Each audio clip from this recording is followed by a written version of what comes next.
So picture this, it's 1988, and the very controversial spiritual leader Osho reappears after being gone for 7 weeks. And he comes back with an absolutely shocking story. He claims he was systematically poisoned by the US government. Today, we're going to unpack the incredible story he told, a tale of conspiracy, of survival, and ultimately of spiritual rebirth. I was struggling with death. Wow. I mean, with those 5 words, Osho shattered the silence. For almost 2 months, his followers had no idea what was going on. They just knew he was sick. But the story he was about to tell them was way, way more sinister than just a simple illness. And, this wasn't just some offhand comment he made. No, he stood up in front of thousands of his followers and laid out this incredibly detailed narrative packed with what he presented as evidence and his own personal testimony. His point? His failing health wasn't natural. It was a state-sponsored assassination attempt. So you've got to ask, right?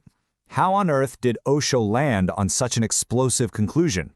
Well, let's break it down and walk through his account step by step.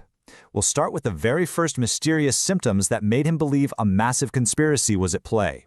The story really kicks off not with the accusation itself, but with a complete medical puzzle. Osho's body was basically failing him, and in ways that completely baffled his doctors. Nothing seemed to work. Get this. What should have been a minor ear infection just dragged on and on for 7 weeks. They even had to do an operation. But then the wound from the surgery just wouldn't heal. It was actually his personal doctor who first said, wait a minute, something is deeply wrong here. He concluded that Osho's body had lost all its resistance. His theory? Poison. Now, according to Osho, he knew exactly when the poisoning began. It all went down during his arrest in the United States, which led to this bizarre and highly unusual prisoner transfer that he was convinced was just a cover for the whole thing. Okay, so a standard 6-hour flight from North Carolina to Oregon somehow turned into a 12-day odyssey across America. Can you believe it? He was shuttled between 6 different jails. He kept asking why. Why deny him bail and take 12 days for a 6-hour journey? For Osho, this was a massive red flag. It was the central clue that some kind of secret operation was in motion. Then, while being transferred in Oklahoma, Osho says he overheard a U.S. Marshal being given these pretty chilling instructions. Now, you or I might hear that and think they're just trying to be careful, right? Make sure he's safe. But Osho heard something very different. He interpreted it as a command to do something harmful, but to do it indirectly, so there wouldn't be any obvious proof. And the situation just gets weirder at the Oklahoma jail. Osho said the marshal told him he had to sign in under the name David Washington. He refused, of course. This led to this strange standoff where the marshal wrote the fake name and Osho signed it, but with his own world-famous signature. A little act of defiance. So here's the crucial part, how he put all these pieces together. The fake name, the secret midnight transfers. To him, it all added up to a plot to make him disappear. I mean, think about it. If he signed in as David Washington, he could be killed, and officially, there'd be no record that Osho was ever even in that jail. All right, so that was the journey. Now let's talk about the aftermath, the devastating physical toll. Osho directly connected that bizarre 12-day trip to the severe long-term health problems he suffered over the next 2 years. He was absolutely convinced a slow-acting poison was the cause. And the symptoms he described were just brutal. He lost 20 pounds. He had this constant nagging weakness that never went away. He developed this severe, unexplainable pain in his hand. His hair started falling out, and his beard turned completely white. He felt like he had aged 20 years almost overnight. So his team of doctors and experts from around the world started digging. Experts in Europe suspected thallium, a heavy metal that vanishes from the body but just wrecks your immune system. American experts pointed to a synthetic heroin, which is used against rebels. Japanese experts even suggested radiation, and his own doctor thought it might be an incredibly rare poison called fluorocarbon. But here's the kicker. Every single one of these things matched his symptoms and was designed to be virtually untraceable. So the story evolves now from a physical attack to a full-on legal conspiracy. Osho was convinced that the plot against him didn't end in that jail cell. It followed him right into the federal courtroom. And this is where it gets really dramatic. According to Osho, his own lawyers came to him with tears in their eyes and delivered this stark warning.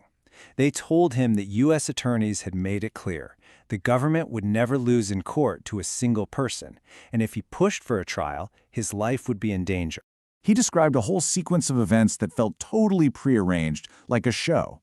He said his lawyers felt blackmailed, so they agreed to a plea deal on a couple of minor charges, just to give the government a face-saving win. The second he entered his plea, the judge immediately read a verdict from a document that was already written, and the outcome was instant, a massive fine and immediate deportation.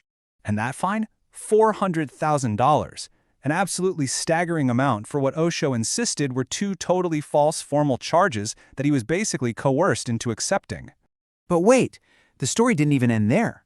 After he left the court, they took him to the Portland jail to get his stuff, and he was told to sit in a specific chair. He said he later heard a rumor that a bomb had been found under that very chair. In his mind, this was Plan B. If he hadn't taken the plea deal, the bomb would have gone off. But here's where the whole story takes a fascinating turn. For Osho, this was never just a story about a crime or a conspiracy. He took this entire horrific ordeal and transformed it into a profound spiritual teaching for his followers, framing it as a kind of modern-day crucifixion. That was his big declaration when he returned. He didn't just survive a 7-week struggle with death. He framed his survival as something more, not just a recovery, but a resurrection. And he made the parallel explicit. He basically said, just as Jesus was crucified by the authorities of his time, I was crucified in America by the government. And just as Jesus was resurrected, my recovery from this poison is my own resurrection. It's a symbolic victory. So what was the ultimate message for his followers? It was all about transcendence. He called his survival a victory of love over hate, of life over death. He even urged his followers to forgive his attackers, echoing the famous words of Jesus. And he said the only reason he fought so hard to live was for them, to see his garden blossom. So in the end, Osho took all of these dark, disturbing events and synthesized them into this powerful teaching. The alleged poisoning became what he called a fire test, an excruciating experience that, in his view, was necessary to reveal a deeper truth about the indestructible nature of consciousness and love. Look, the story Osho told is incredibly compelling, it's detailed, and it's deeply personal.